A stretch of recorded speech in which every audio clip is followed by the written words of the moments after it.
Buenas noches para todos los amigos, para todos los hermanos, para todos los familiares, para todos los miembros de la Iglesia. Cristo es mi bendición, igualmente para todas las personas que nos visitan desde diferentes lados del mundo, diferentes países o en misma Colombia. Sean bienvenidos a un nuevo programa del Faro. El programa de los días martes, donde nos reunimos de una manera virtual para poder hablar de algunos temas eh, que hacen alusión en su contenido, en buena parte, a eventos proféticos, a eventos que están por suceder o que están inclusive sucediendo en diferentes partes del mundo y que es bueno relacionarlos y tenerlos en cuenta comparativamente hablando con lo que es lo que la Biblia menciona sobre cada una de estas situaciones, sobre cada uno de estos eventos que, como le digo, se están ya dando algunos y otros están a punto de darse en diferentes partes de la tierra. Este programa lo que busca en buena parte es a través de estos contenidos poder hablar sobre cada uno de esos temas que probablemente la mayoría de la gente le gusta y quiere comprenderlos, pero que de pronto no les es fácil captar la lectura, digamos, de cada uno de los pasajes donde se encuentran este tipo de profecías y de eventos que, como le digo, están narrados dentro de la escritura. Pero también en algunos momentos tenemos temas que son, eh, digamos, doctrinales, que hacen alusión a situaciones o a circunstancias referentes a lo que es nuestra edificación, a la parte formativa de nosotros, en algunos casos como creyentes, otros pueda que no lo sean, pero que como a manera de cultura general es importante conocerlos. Entonces, básicamente este programa tiene como objetivo poder llegar hasta donde usted se encuentre, bien sea su hogar, bien sea su sitio de trabajo, bien sea de pronto yendo hacia la casa, en fin, en diferentes momentos, en diferentes lugares, pero siempre la idea es poder llevar a ustedes lo mejor de cada uno de estos temas y poderlos ilustrar igualmente para que sean de fácil comprensión. Eh, en esta noche vamos a empezar un nuevo tema, un nuevo ciclo de temas donde vamos a retomar algo que tal vez fue nuestro primer programa del Faro ya hace algunos años, estando en plena pandemia. Tal vez fue el primer tema que en algún momento nosotros tocamos y que es bueno nuevamente volver a tenerlo en cuenta, refrescar conocimientos, eh, algunos también reforzarlos y tener, digamos, claro sobre algunas situaciones y algunos hechos que son mencionados dentro de la escritura, pero que como le digo ya en algún momento los habíamos mencionado, pero que es bueno que volvamos a darles un repaso, porque reitero, esto lo hicimos, este fue creo que nuestro primer estudio que tuvimos en plena pandemia. Me estoy refiriendo a que a partir de hoy empezaremos a analizar lo que son las 7 iglesias colocadas dentro del Apocalipsis. Cuando uno abre el libro del Apocalipsis, encontrará de que lo primero que se menciona es el saludo del apóstol Juan. Eh, y a quién se refiere y a quién va direccionado y obviamente más o menos es el prólogo de lo que va a ser este libro. Pero acto seguido, después de esa situación, lo que encontramos, el primer gran momento que se encuentra dentro de la escritura, no crea que es el anticristo, no crea que es el falso profeta, no crea que son los 144,000 o todos estos eventos que seguramente inclusive en películas y todo nos los han dejado ver en algunos instantes. No, hace alusión a las 7 iglesias que en ese momento tenían un gran apogeo en la parte tal vez central de lo que era en ese mundo, en épocas obviamente de Juan, del apóstol Juan. Y vamos a tener, como les digo, durante estas próximas semanas, un estudio sobre estas iglesias, lo importante que son la forma como se desarrollan cada una de estas eh, cosas que se profetizan y que tiene mucho que ver con nuestras congregaciones, nuestras iglesias y el mover espiritual hoy por hoy en diferentes partes del mundo. Hoy arrancaremos a hablar de la iglesia de Éfeso. Esa será nuestra primer iglesia que estaremos tocando, nuestro primer grupo que estaremos tocando.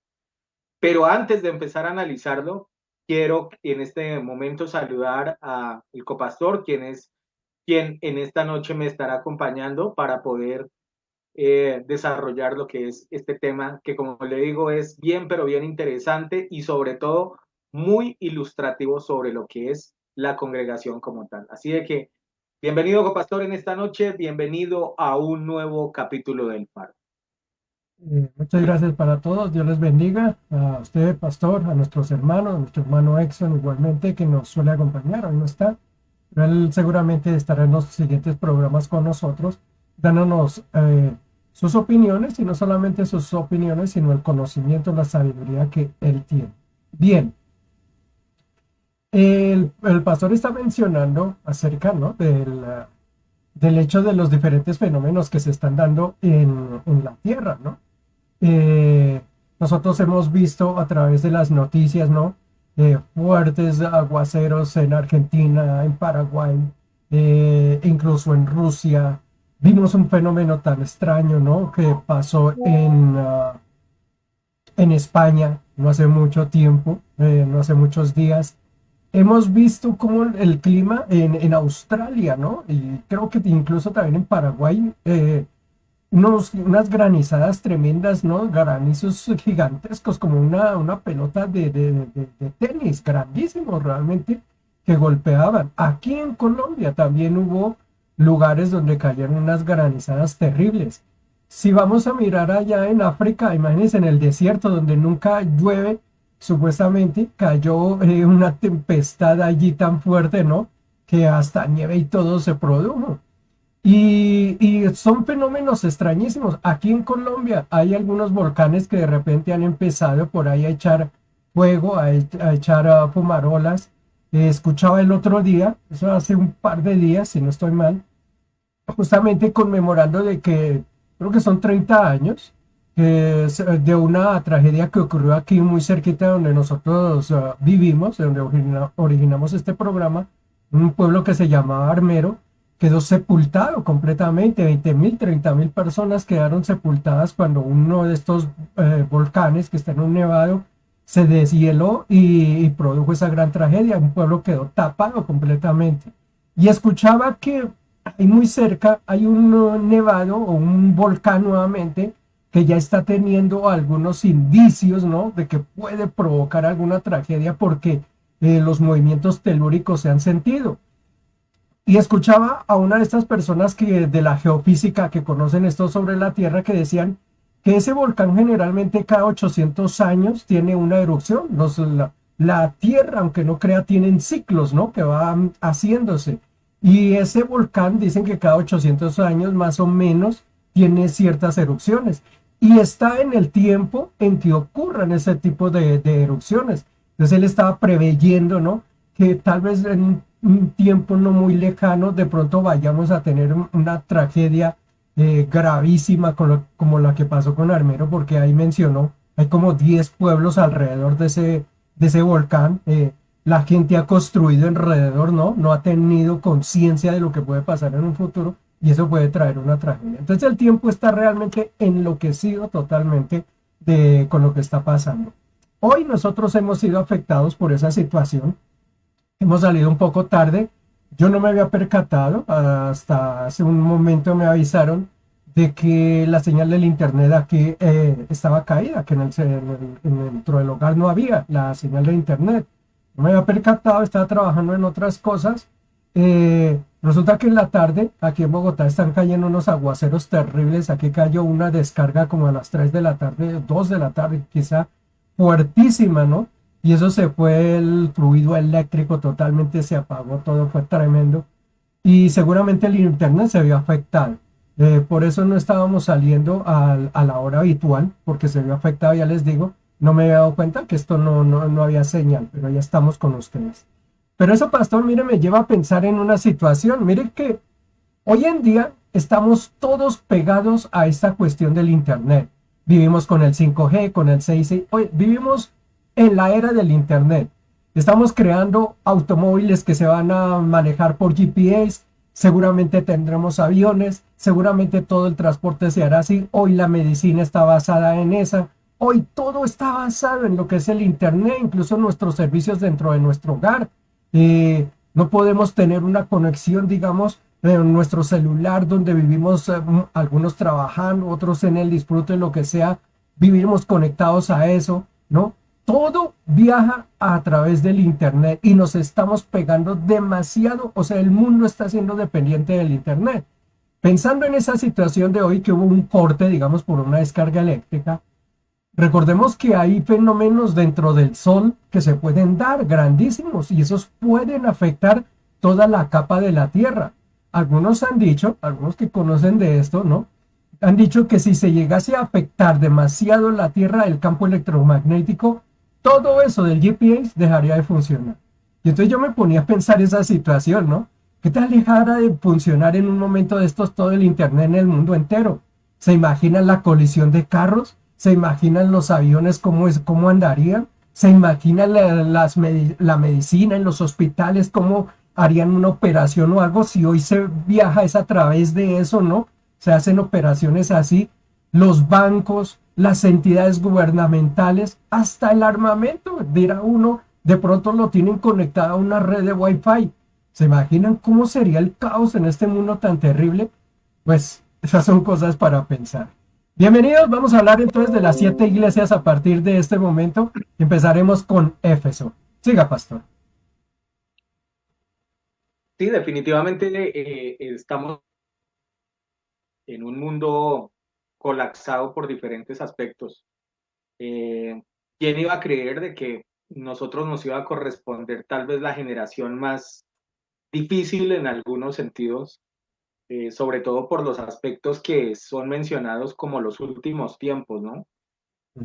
Yo creo que cada una de estas situaciones, cosas que se ven, pues lo único que nos demuestra o lo único que nos afirma y nos permite analizar es que somos parte justamente de ese último grupo que estaremos probablemente como habitantes de estos tiempos eh, tan mencionados, tan proféticos y tan definitivamente eh, necesarios, llamémoslo de alguna manera, porque Dios de alguna forma necesita volver nuevamente a mostrar su poder, su gloria, su bendición y lógicamente tienen que pasar una serie de circunstancias para mostrarnos precisamente el error del ser humano en muchos sentidos.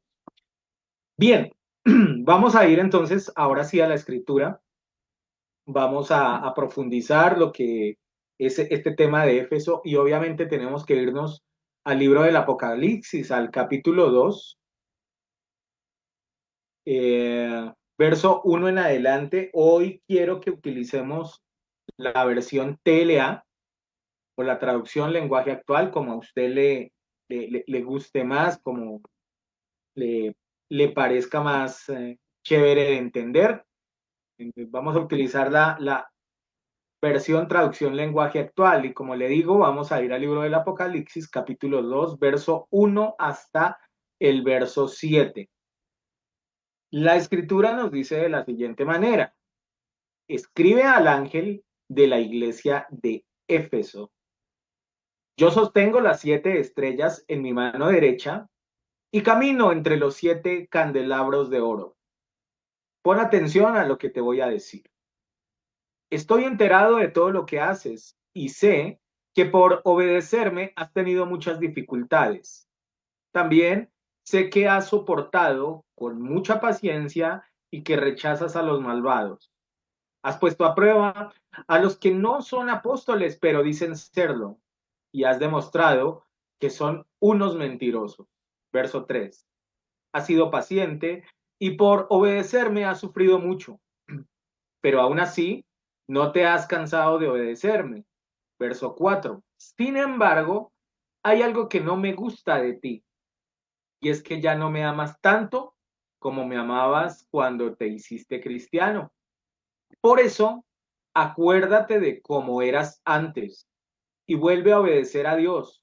Deja de hacer lo malo y compórtate como el principio. Si no lo haces, yo iré a castigarte y quitaré tu candelabro de su lugar. Lo que me gusta de ti es que lo mismo que yo, odias a los que hacen los Nicolaitas. Si hacen, perdón, si alguien tiene oídos, que ponga atención a lo que el Espíritu de Dios les dice a las iglesias, a los que triunfen sobre las dificultades y no dejen de confiar en mí. Les daré de comer del fruto del árbol de la vida. Ese árbol crece en el hermoso jardín de Dios. Hasta ahí la escritura. Bueno, definitivamente menciona muchísima información, muchísimos aspectos. Este corto pasaje, llamémoslo, que solamente tiene 7 versículos, pero hay varias situaciones y varias cosas, varios eh, aspectos que son tocados directamente por Jesús. Antes de entrar, digamos, a profundizar sobre lo que menciona acá la escritura, me gustaría que de pronto sí miráramos algunas cosas referentes a esta iglesia de Éfeso. Recordemos de que inclusive el apóstol Pablo tiene una carta que está escrita directamente hacia este grupo de personas. Me estoy refiriendo a la carta de Efesios, ¿verdad? Entonces, definitivamente fue una iglesia que, según parece y lo que, digamos, históricamente podemos encontrar, fue levantada, perdón, directamente por el apóstol Pablo. Es decir, tenía una formación o una doctrina basada en lo que eran las creencias y el direccionamiento de Pablo. Encontré algunas otras cosas que me parecieron bastante llamativas. Algunas es que, por ejemplo, en medio de ellos hubieron grandes predicadores, o sea, no fue solamente Pablo el único que levantó este lugar pues pastoreó durante algún tiempo lo que fue esta iglesia, sino que hubieron otros de los grandes predicadores mencionados dentro de la escritura, hacen parte, digamos, de lo que es este grupo. Me refiero al caso de Apolos, me refiero, digamos, a en algunos casos se cree que uno de los hombres que también estuvo allá fue Timoteo. Recuerde usted que también fue uno de los eh, grandes eh, siervos y ayudantes de lo que fue el apóstol Pablo. Es decir, hubieron bastantes hombres, digamos, que tenían palabra, que tenían mensaje, que tenían conocimiento de la escritura. Y esta iglesia es levantada básicamente en medio de este ambiente. Es decir, si tuviéramos que hacer un análisis a priori de lo que era esta congregación de Efeso, tenemos que pensar de que sus bases eran muy buenas. Y de alguna manera, cuando uno empieza a mirar, digamos, el libro de Apocalipsis, uno encuentra que efectivamente, digamos, que la parte, digamos, que tiene que ver con su base espiritual, está muy bien fundamentada, está muy bien formada. De hecho, por eso quise inclusive que leyéramos la versión traducción lenguaje actual, porque es una iglesia que de alguna manera el Señor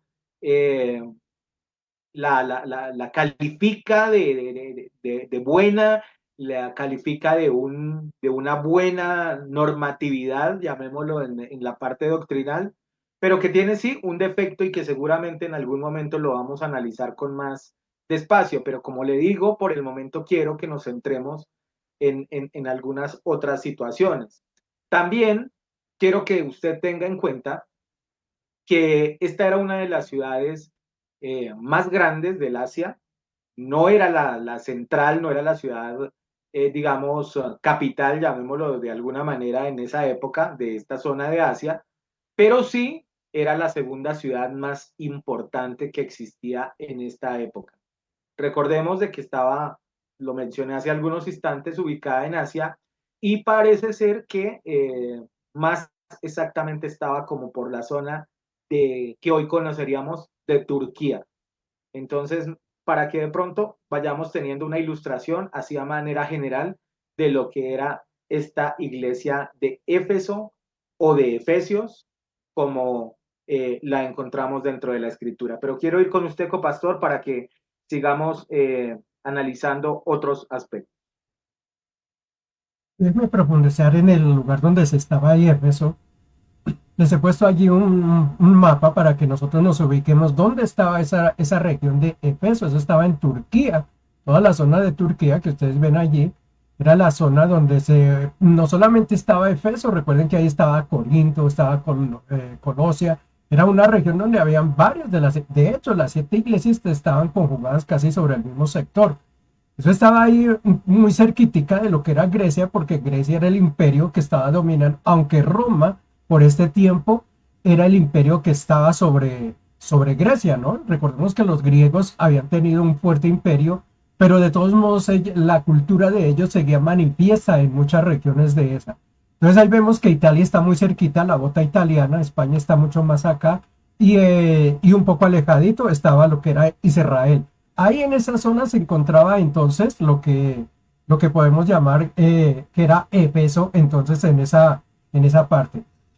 Ese lugar era importantísimo porque recordemos que y ahí podemos ver en el mapa, durante esa época el mar Mediterráneo era una zona de mucho comercio. Lo sigue siendo hoy en día, digamos, todos esos países comercian a través de lo que es el mar Mediterráneo. Entonces era una zona muy fructífera, todos los lugares que estaban ahí.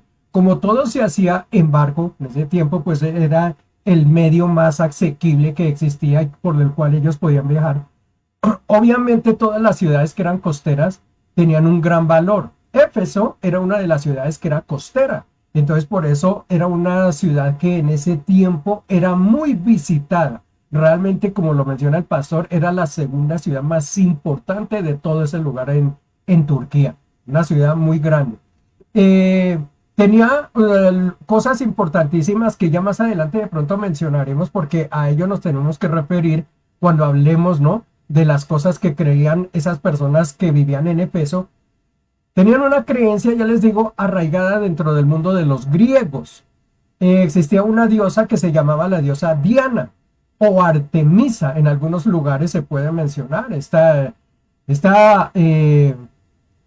Ellos tenían un templo que fue gigantísimo, fue una de las 7 maravillas que existieron en el mundo antiguo. Recordemos que así como hoy hay maravillas grandísimas, ¿no? Como la Estatua de la Libertad, como no sé qué otras maravillas ustedes pueden escuchar por allí.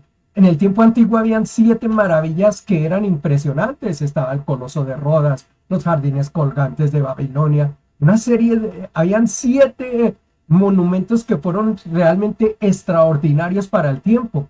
Uno de esos monumentos, ¿no?, que existió y que se marca como una de las maravillas del tiempo antiguo era el Palacio de Artemisa o de Diana, que estaba en este lugar en Éfeso. Entonces ya se pueden imaginar la magnitud de la ciudad. Cuando se tenía una maravilla, ¿no?, de ese corte, pues tenía que ser una ciudad muy importante, así como lo es Nueva York, como lo es otros lugares hoy en día, ¿no?, que tienen maravillas para presentar. Pues Éfeso tenía el templo de Artemisa. Dice que costaba de 127 columnas y de alto tenía 18 metros totalmente. Igualmente, ahí en ese lugar de Éfeso existía un lugar que era el famoso anfiteatro, que se presentaban allí obras, se presentaban los placeres mundanos que tenía la ciudad. No era un lugar, hablemos como hoy en día los grandes estadios del mundo, ¿no?, donde existían los grandes eventos. Pues existía un lugar allí. Imagínense que para ese tiempo, solamente visión en eso que era en ese tiempo, el lugar tenía una capacidad para 24,000 personas. O sea, realmente inmenso para esa situación. A ese lugar, a ese anfiteatro, ahí Pablo relata en el libro de los Efesios cómo un día ellos llegaron allí, fueron llevados y fueron juzgados frente en ese teatro. Yo me voy a tomar el atrevimiento, voy a tomarme el atrevimiento de leer parte de la palabra de Dios, permítanme, lo voy a poner acá, donde se muestra la situación que ellos vivieron allí, que Pablo vivió. Eso fue en el segundo viaje de Pablo. Segundo viaje de Pablo pasó por aquel lugar y llegó a este sitio. Miren lo que menciona la palabra de Dios. Recordemos que ahí en ese lugar había ciertos personajes que había mandado Pablo anteriormente a él. Entre esos estaba Timoteo, Erasto, los que mencionó allí el pastor. Y ellos estaban haciendo milagros, ¿no? Y la gente incluso decía que allí les tiraban pañuelos. Eso está en el capítulo 19 del libro de los Hechos, si ustedes lo quieren leer en los primeros versículos. La gente les tiraban pañuelos, les tiraban, porque los milagros en el nombre de Cristo Jesús eran grandísimos, ¿no? Resulta que a alguno de esos se le dio de muy chistoso, ¿no? De llegar y reprender a un endemoniado. Y el endemoniado se le para, le rayó la cara, le hizo todo y le dijo, ¿no? Yo a ese tal Pablo y al Señor Jesús lo conozco, pero a ustedes ni siquiera, ni de nombre. Eso quiero que lo tengan en cuenta porque la primera parte que le da de enseñanza a la iglesia, a esta de Éfeso, es importantísimo. Vean lo que dice después, en el versículo 20 dice, así crecía y prevalecía poderosamente la palabra del Señor. Pasadas estas cosas, Pablo se propuso ir en espíritu a Jerusalén, después de recorrer Macedonia y Acaya, diciendo, después que haya estado allí, me será necesario ver también a Roma. Y enviando a Macedonia a dos de los que ayudaban, Timoteo y Erasto, él se quedó por algún tiempo en Asia. Hubo por aquel tiempo un disturbio no pequeño cerca del camino, o sea, un gran problema se dio allí. ¿Y qué era lo que pasaba? Porque un platero llamado Demetrio, que hacía de plata templecillos de Diana, que no daba ganancia a los artífices, que le daba mucha ganancia a los artífices, a los cuales, reunidos con los obreros del mismo oficio, dijo, varones, ¿sabéis que este oficio obtenemos nuestra riqueza? Entonces noten lo que está pasando. Existía una cantidad de gente que vivía de vender artilugios de esa diosa Diana. Seguramente templos pequeñitos, seguramente representaciones de la diosa Diana, seguramente yo qué sé, escapularios o lo que usted quiera llamarle. Y era el negocio de ellos que tenía. Y claro, cuando Pablo aparece y empieza a decir lo que esos son artilugios solamente, ¿no? De ídolos y que no sirven. Entonces este Demetrio, que era el líder de esos obreros, se reunió y les dijo, un momentico, mire que aquí apareció este tipo, entonces ¿qué es lo que vamos a hacer? Y dice, versículo 26, pero veis y oís que este Pablo, no solamente en Éfeso, sino en casi toda la Asia, ha apartado a muchas gentes con persuasión diciendo que no son dioses lo que hacen nuestras manos. Y no solamente hay peligro de que nuestro negocio venga a desacreditarse, sino también que el templo de la gran diosa Diana sea estimado en nada y comience a ser destruida la majestad de aquella a quien venera toda Asia y el mundo entero. Cuando oyeron estas cosas, se llenaron de grande ira y gritaron diciendo, grande es Diana de los Efesios. Y la ciudad se llenó de confusión, y unas se lanzaron al teatro, arrebando a Gayo y Aristarco, macedonios que eran compañeros de Pablo. Y queriendo Pablo salir al pueblo, los discípulos no le dejaron. También algunas autoridades de Asia que eran amigos les enviaron recados rogándoles que no se presentase en el teatro. Unos pues gritaban una cosa, otros otra, porque la concurrencia estaba confusa y los más no sabían por qué se habían reunido. Y sacaron de entre la multitud a Alejandro empujándole los judíos. Entonces Alejandro, pedido silencio con la mano, quería hablar en defensa ante el pueblo. Pero cuando le conocieron que era judío, todos a una voz le gritaron casi por 2 horas, grande es Diana de los Efesios. Entonces el escribano, cuando había apaciguado a la multitud, les dijo, varones efesios, ¿quién es el hombre que no sabe que la ciudad de los Efesios es guardiana del templo de la gran diosa Diana y la imagen venida de Júpiter? puesto que esto no puede contradecirse, es necesario que os apaciguéis y que nada hagáis precipitadamente, porque habéis traído a estos hombres sin ser sacrílegos ni blasfemadores de vuestra diosa, que si Demetrio y los artífices que están con él tienen pleito contra alguno, audiencias se conceden a propúncense, acúsense unos a otros, y demandáis alguna cosa en legítima asamblea, entonces podéis salir.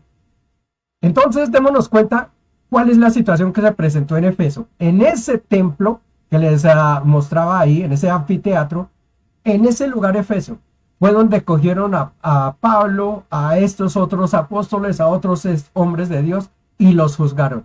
Ese era Éfeso, la ciudad, una ciudad entregada al paganismo, a las figuras, a las ventas de sacrilegios, a las ventas de artilujos, a todo ese tipo de cosas. Y allí fue donde llegó Pablo a predicar el evangelio. Esta era Éfeso, rápidamente. Siga, pastor. Bueno, definitivamente hay varios aspectos que son buenos mirarlos con cuidado, ¿no? Porque lo dije al comienzo de lo que fue el inicio, valga la redundancia, de este estudio, que una de las cosas que precisamente el Señor, cuando habla de esta carta hacia este grupo de personas, habla es de que está satisfecho, está contento con la labor que se ha venido haciendo a manera de la iglesia, ¿no? Pero es muy particular, ¿por qué? Porque como usted dice, copastor, eh, era un pueblo que era al comienzo supremamente idólatra, ¿no?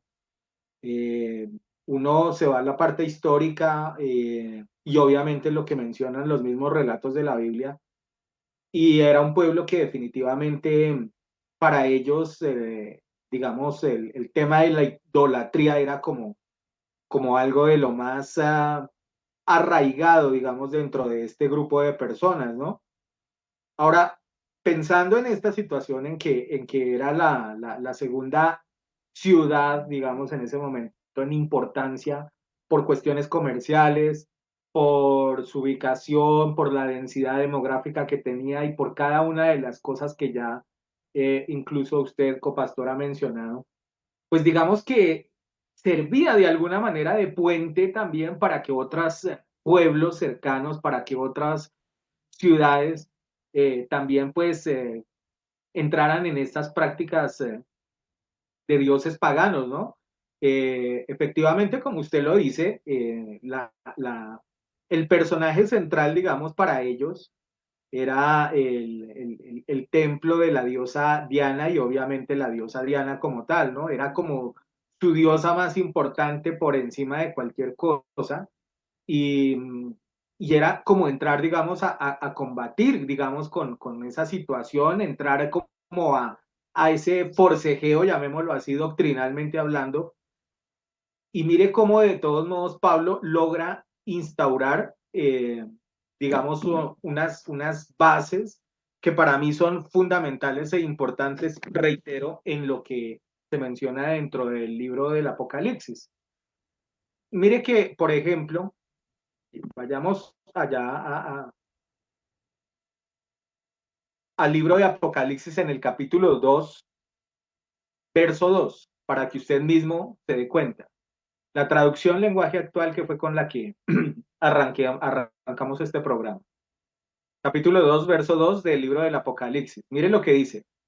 Estoy enterado de todo lo que haces y sé que por obedecerme, mírelo bien, has tenido muchas dificultades. También sé que has soportado con mucha paciencia y que rechazas a los malvados y has puesto a prueba a los que no son apóstoles, pero dicen serlo y has demostrado que son unos mentirosos. Entonces, esto es bien particular y bien interesante, ¿no? Porque ya lo hemos mencionado, la heredad y la parte que ellos traían básicamente era de un pueblo pagano, de un pueblo idólatra, pero mire todo el logro que se puede hacer a través justamente de lo que fue el trabajo hecho por el apóstol Pablo y por cada uno de estos predicadores. Ahora bien, hay algo que también es fundamental tenerlo en cuenta a la hora de analizar, digamos, pasajes como esto, ¿verdad?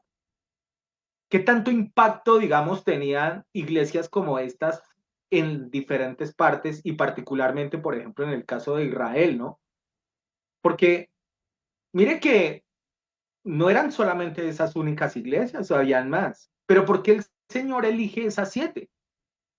¿Por qué el Señor dice esta? Es decir, había que tener una referencia o una condición particular para que en algún momento el Señor hubiera tomado la decisión de tomarlas como punto de referencia, ¿verdad? Y yo, cuando analizo, digamos, lo que es este pasaje acá de Apocalipsis, donde se habla específicamente de cómo ha sido su comportamiento, noto de que fue una iglesia que cuando le llega a ese mensaje nuevo, ese mensaje de una nueva opción, una nueva forma de creer en aspectos de salvación, algo completamente diferente, donde obviamente el personaje central es Cristo. Tengo la percepción, de acuerdo a lo que dice ahí, de que he recibido con alegría y con toda la disposición del caso. ¿De dónde saco, digamos, esa conjetura?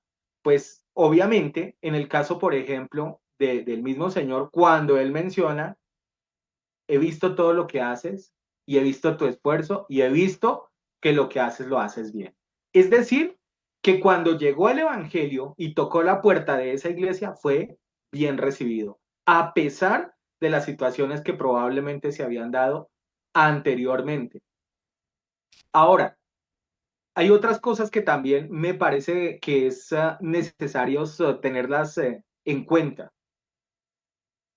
Cuando, por ejemplo, el Señor dice, tus obras y tu arduo trabajo. Es decir, sé que has sufrido, sé que has, por mantener, digamos, vivo el Evangelio, has tenido que pasar situaciones, digamos, que son complicadas, que son difíciles, que son tal vez no las mejores.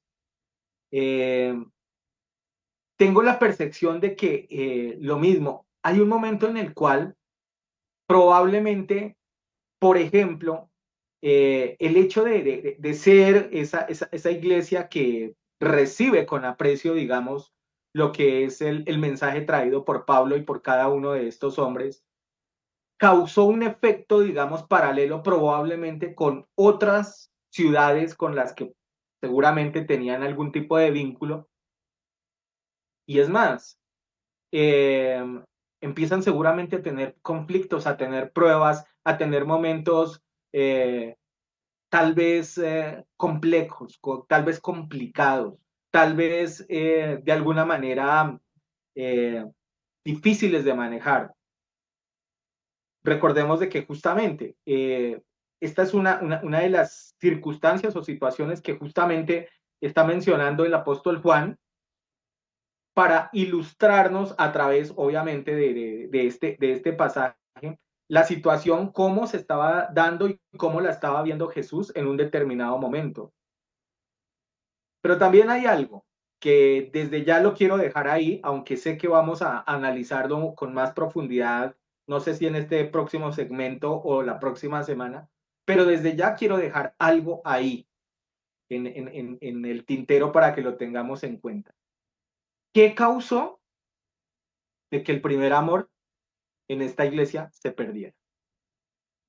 Hubo algo que definitivamente causó, porque primero es como cuando alaban, cuando elogian a alguien, y pues obviamente el elogio viene de parte del Señor, pero hay un momento en el cual parece que hay un clic y dice, tengo algo contra ti, y es que has perdido tu primer amor.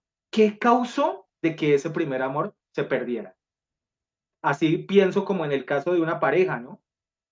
Deben haber circunstancias o situaciones en las cuales eh, puede ocurrir que a través o a raíz de esas cosas pues el amor se enfríe, ¿no? Y en este caso es importante mirar esa situación. Copastor, voy con usted. Una de las primeras cosas que mencionamos justamente es que era un pueblo idólatra, guiado por la diosa Diana o Artemisa, que se conoce. De hecho, ella es la diosa de la fertilidad en esas zonas. Si ustedes contemplan la imagen que les presento ahí de esa diosa, ella era representada con muchos senos, ¿no? A través de todo el cuerpo. Justamente era porque ella era la diosa de la fertilidad y a ella la adoraban. Y como lo vimos allí a través de la palabra del Señor, ella habitantes de Éfeso, ¿no? La llamaban como la reina, la patrona, ¿no? Ya les digo, le tenían de un templo maravilloso a eso. Era un pueblo totalmente idólatra y de todos modos el pecado abundaba allí. Mire, yo les voy a mostrar algunos pasajes más de la palabra del Señor. Permítanme, yo se lo voy a poner acá.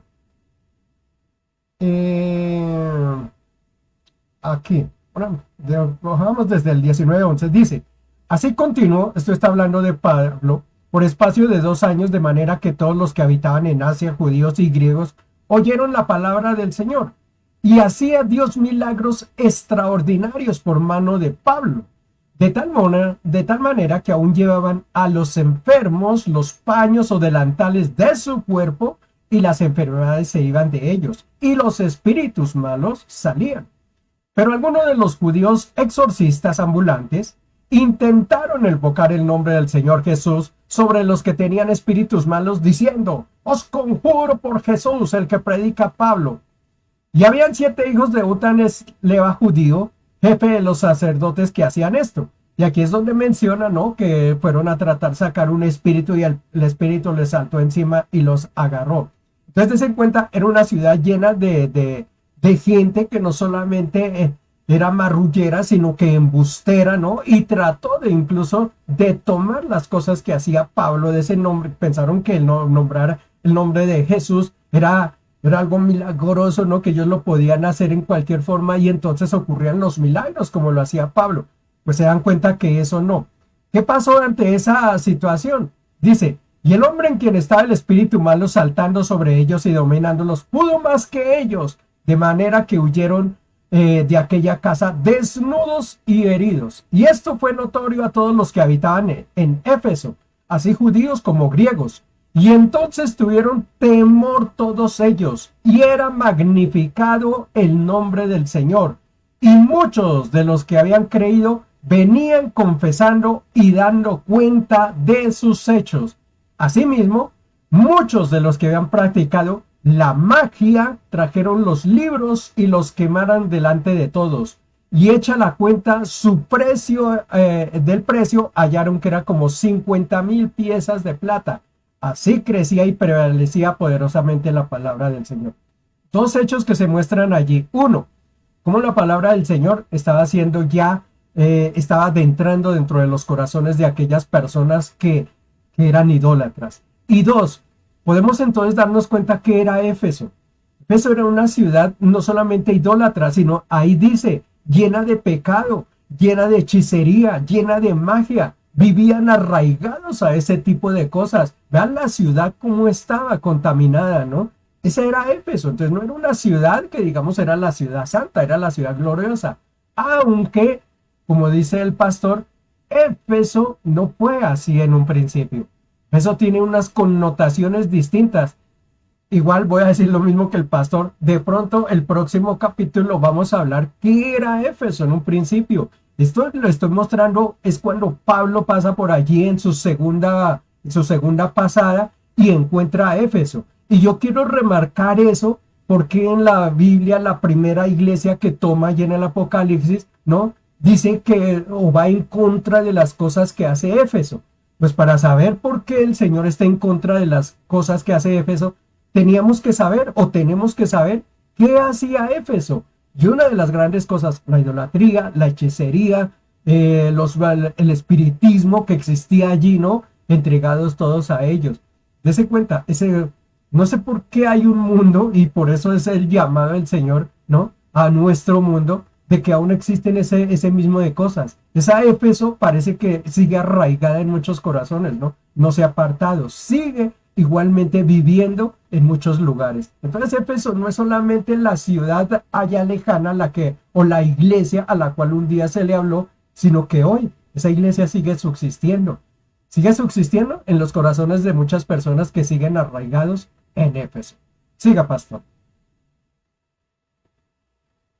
Sí, una de las cosas que justamente es importante tener en cuenta y es bueno que usted, obviamente, que está siguiendo este estudio, lo remarque, es que esto no lo hacemos solamente para que lo tengamos como datos históricos, ¿no? O como simplemente una referencia de lo que ocurrió en un determinado tiempo.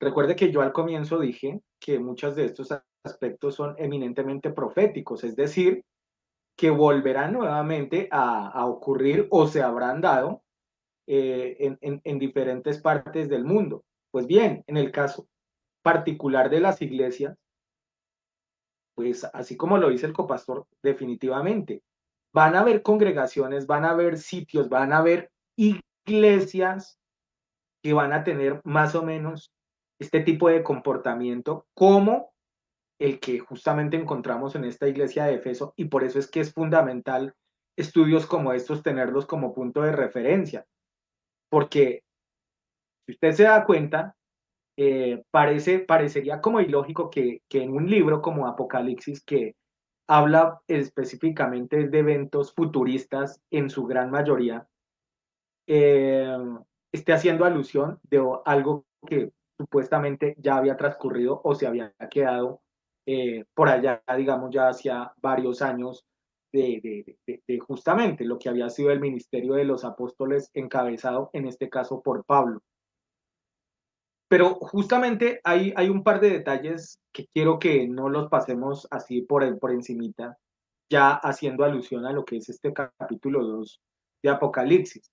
El primero, recuerde usted que una de las cosas que menciona el escritor y que hace alusión claramente a Jesucristo en el inicio de este pasaje, es que habla de los 7 candeleros, ¿no? De los 7 aspectos que hace eh, alusión o que tienen que ver básicamente con lo que es, si lo trajéramos a lo que es nuestra mente, digamos, refiriéndose a los artículos que fueron sagrados en algún momento para el pueblo israelita y obviamente para el mismo Señor, pues definitivamente tenemos que hablar de la menorá, ¿no? Básicamente está hablando de lo que es este artefacto que tiene los 7 brazos y que tiene un simbolismo tremendo. Esto lo hemos mencionado ya en diferentes otros estudios. No es solamente, digamos, por ejemplo, en este caso las 7 iglesias, sino también cuando hemos hablado de las fiestas de Dios, cuando hablamos de otros eventos, incluso algunos que hasta generan confusión. Tal vez eso lo miraremos un poco más adelante cuando estemos estudiando otras de las iglesias. Hay una parte donde se menciona de los 7 espíritus de Dios, y eso obviamente genera una cantidad de distorsiones y cantidad, digamos, de información errónea, porque obviamente la gente empieza a pensar, pero ¿cómo así? ¿Son 7 luego espíritus que tiene Dios? No. Y vuelvo y le digo, hoy no lo voy a mencionar. Simplemente téngalo ahí en cuenta para que el día que entremos a analizar, digamos, la iglesia donde se hace mención sobre esto, pues lo tengamos como punto de referencia. Pero vuelvo nuevamente a lo que estaba diciendo. Recordemos de que básicamente el Señor lo que está mencionando, a lo que está haciendo alusión acá, digamos, es como si Él estuviera en medio de esa menorá y estas 7 iglesias hicieran parte de lo que es cada uno de esos, llamémoslo antorchas o llamémoslo uno de esos bracitos o de ese fuego que estaba ardiendo en ese momento, digamos, y que hace alusión, como le digo, a cada una de estas iglesias. Ese es el primer aspecto que quiero que lo tengamos en cuenta. O sea, la importancia que tienen justamente estas iglesias y la importancia que justamente le da a Jesucristo en ese sentido. Porque vuelvo y le digo, incluso toma como referencia y como alusión lo que es, por ejemplo, un artículo, reitero, que era demasiadamente sagrado para el pueblo judío, como era el caso de la menorá. Dos, yo les preguntaba hace un rato, ¿por qué en algún momento el Señor dice, pero tengo contra ti que has perdido tu primer amor? Y hay algo más allá de la idolatría, de lo que yo mencioné también, y el copastor también lo dijo, de todas las interacciones que podían haber del pecado, de las falsas costumbres y de una cantidad de cosas que seguramente también afectaban la parte espiritual y la parte formativa de ellos. Pero hay algo que no quiero que dejemos pasar por alto, y está justamente en esos primeros versículos. Y es que dice, hay unos que se dicen ser apóstoles y no lo son. Es decir, había un grupo de personas que estaban de alguna manera paralelo a lo que estaban haciendo Pablo, a lo que estaba haciendo Apolos, a lo que estaba haciendo Aquiles, a lo que estaba haciendo Timoteo, y cada uno de ellos, probablemente a la par de ellos, se habían levantado un nuevo grupo de personas que también se hacían llamar apóstoles. ¿Y qué estaba causando esos falsos mensajes? ¿Qué estaba causando esa falsa doctrina? ¿Qué estaba causando de que esas enseñanzas fueran muy probablemente, en algunos casos, combinada entre lo que eran las cosas predicadas por Pablo y sus seguidores, pero también con mucho de lo que era el arraigo de la parte de idolatría o de la parte que ellos traían, digamos, como creencia desde hacía varios tiempos. Es decir, hay una fusión, si usted lo quiere tomar de esa manera, entre estas dos, entre lo que era lo que predicaba Pablo y cada uno de estos varones de Dios, pero también de las prácticas idólatras que ellos tenían, y decidieron en algún momento combinar eso y llevar un mensaje completamente equivocado y erróneo a lo que era este pueblo. Mire, los falsos mensajes, la falsa doctrina, la falsa formación e incluso el hecho de que nosotros no estemos muy bien cimentados espiritualmente causa inequívocamente algo que se llama enfriamiento espiritual. Y eso era lo que estaba ocurriendo con la iglesia de Efeso. Eso es lo que menciona la Biblia. Y mire qué particular, lo acabamos de mencionar, copastor, de que justamente épocas como las que hoy vivimos, justamente se han prestado para que se difunda un falso mensaje, unas falsas creencias, y donde todo se ha vuelto permisivo. Es decir, el celo del Señor se ha venido perdiendo. Es decir, muchas de las cosas que hasta hace algún tiempo los predicadores y los hombres de Dios eran esquivos en permitir que ingresaran este tipo de cosas dentro de las iglesias, hoy en día se les ha dado el visto bueno.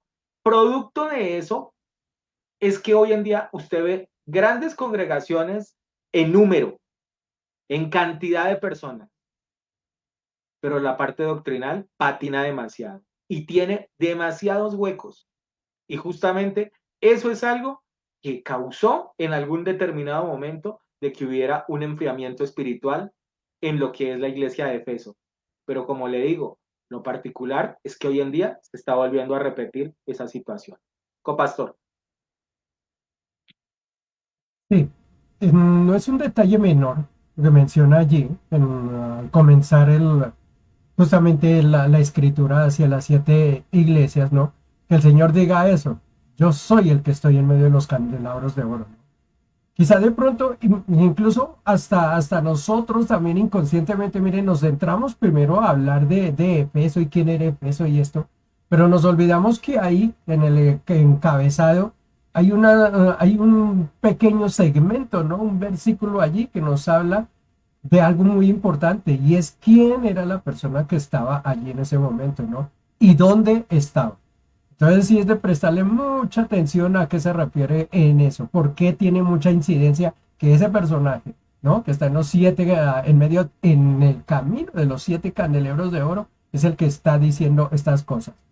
La otra situación que menciona usted, pastor, acerca de, de los falsos profetas. Miren, vayamos ahí en el versículo 2 dice, también las has soportado con mucha paciencia, has resolvido, has rechazado a los malvados y has puesto a pruebas los que no son apóstoles, pero dicen serlo, y han demostrado que son unos mentirosos.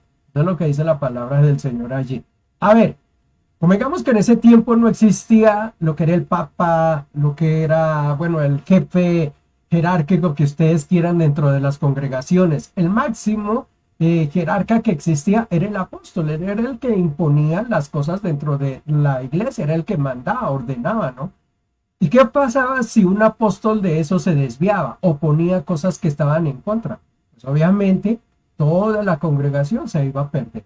Aquí dice que habían una serie de apóstoles, ¿no? Que habían demostrado ser unos mentirosos. O sea, uno puede vislumbrar el tipo de cosas que estaban haciendo ese tipo de personas.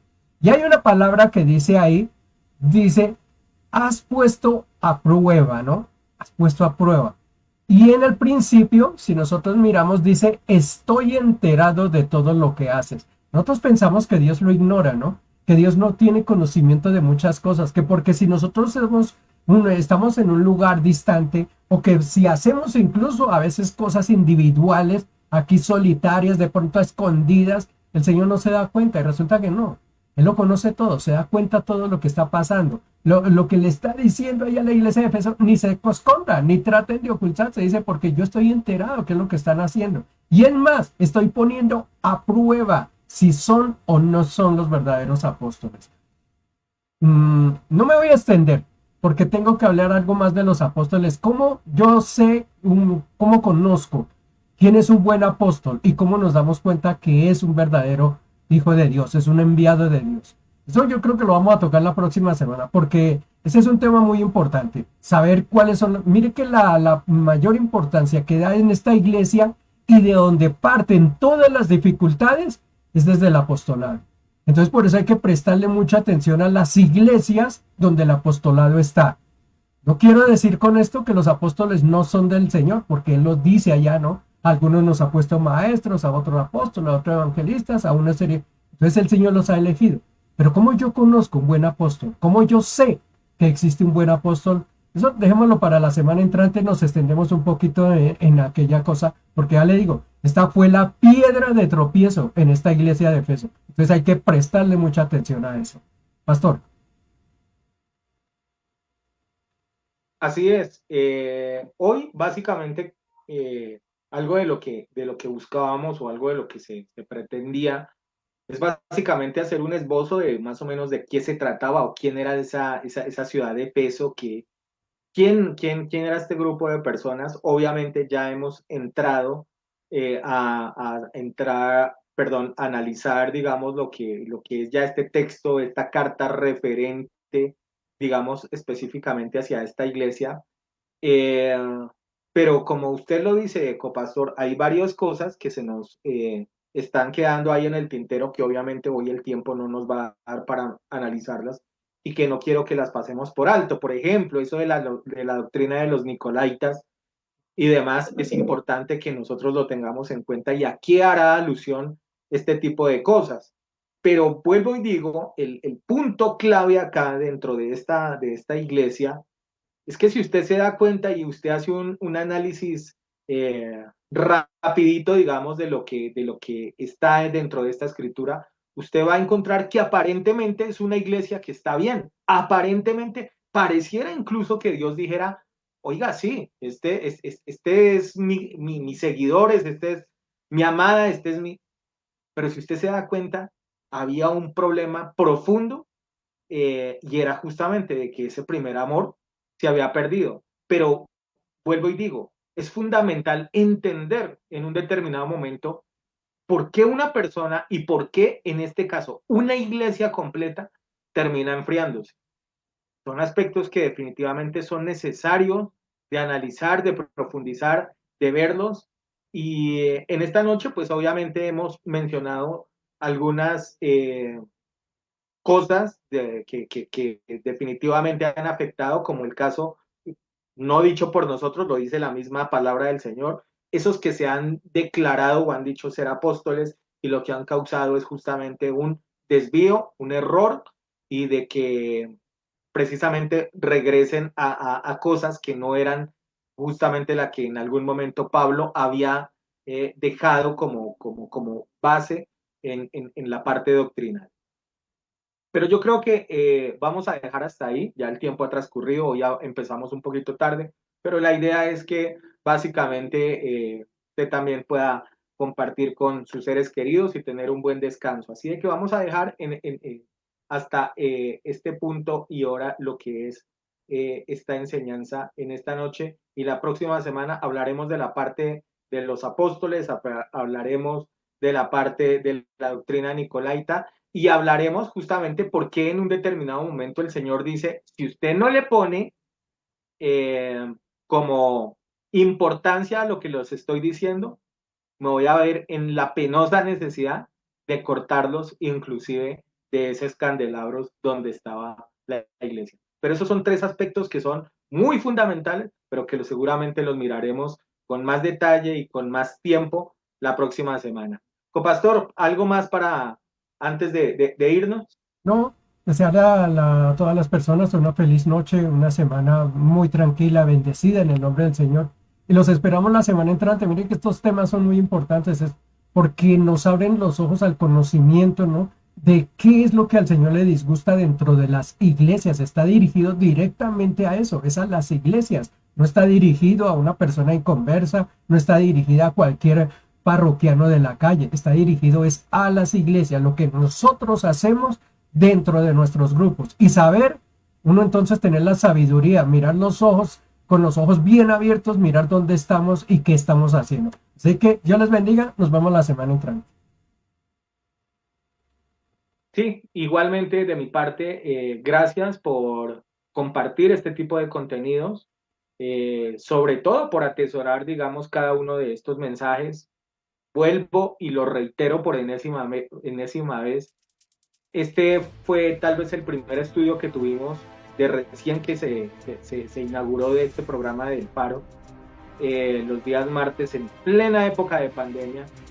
Y mire cómo es tan importante volver a traer este tipo de enseñanzas tan mediático que es, máxime cuando hoy en día a través de cada una de estas situaciones que estamos viviendo, eventos naturales, eventos de la política, guerras, estamos viendo diferentes aspectos, es fundamental de que nosotros sepamos como iglesia en dónde estamos parados, porque básicamente es claro y es necesario saber que nuestra parte doctrinal definitivamente y nuestra parte salvación está en buen lugar, en buen resguardo y sobre todo que pertenecemos a iglesias de santa doctrina.